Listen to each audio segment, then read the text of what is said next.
Somebody needs to say something. So, sorry? Fantastic. Okay.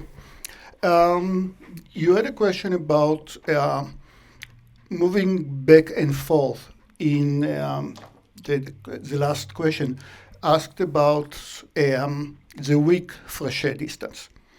And I'll talk about this question, and then I'll ask a variant that I suggest that you'll take a look for the midterm. It's a good good rehearsal. So weak Frechet allows us at every time step, we allow the dog to move backward, we allow the person to move backward. So each one of them can at every time step, each one of them can either stay in the same place, move one vertex forward, or move one vertex backward.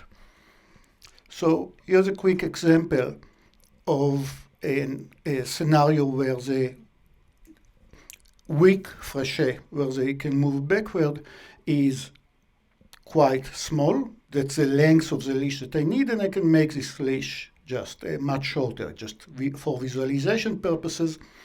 So the curve Q is nothing but a single segment. It has only two endpoints, Q1, Q2.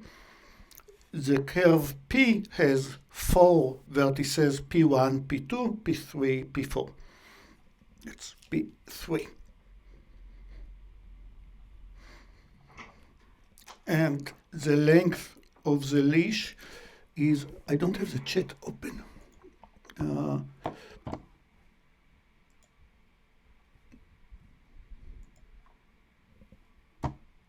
Okay, thanks. Okay, here is roughly the length of the leash, the length of this short marker. And the only way that the dog can stay at the length of the leash as the person move monotonically from P1 to P4 would be for they start at P1 and Q1, the person moves to P2, the dog moves to Q2. Now the person moves to P3 while the dog goes back to Q1. We need this ability to move backward for the dog, and then they both move together to P4 and Q2. And on the other hand, on the strong Frechet, the Frechet that we discussed, the length of the leash must be at least the length from P1 to Q1 to P2, much longer. I cannot do it with short leash. How are we making a graph problem out of the Frechet problem is just as follows. I am creating a graph. What am I doing? I'm trying to describe an algorithm that will tell me if yes or no, similar to the Frechet. It will tell me, can I use a leash of length R, but under the assumption that they can also move backward.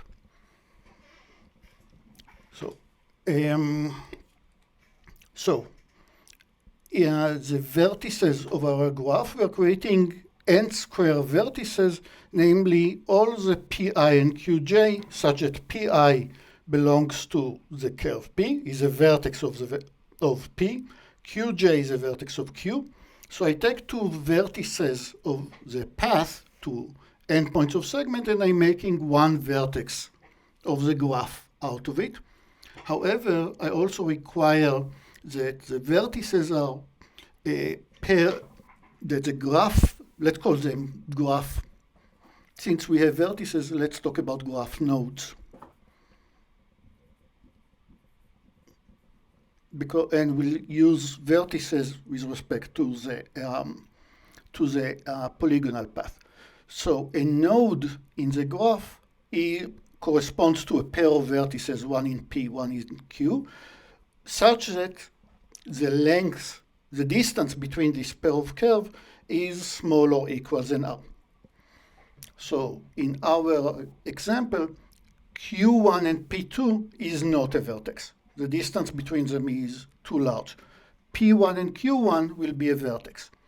P2 and Q2 will be a vertex as well, and P4 and Q4 will be a vertex. So only what we call allowable positions are in the graph. Only pairs of vertices that are good in terms of the